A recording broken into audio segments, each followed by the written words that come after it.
के हजुरहरूको करेसाबारीमा उत्पादित काँक्रो, फर्सी, लौका लगायतका लहरेबारीहरूमा यस्तो खालको विकृति देख्नु भएको छ?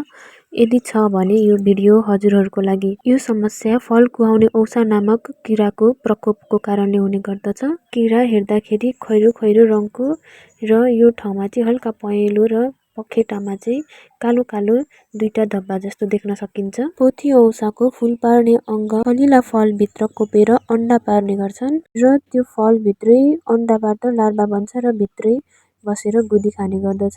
बाहिरबाट हेर्दा सानो प्वाल जस्तो र त्यहाँ खैरो धब्बा जस्तो देखिन्छ। हामीले डाँठमा पनि अन्डा र लार्भा देख्न सक्छौँ।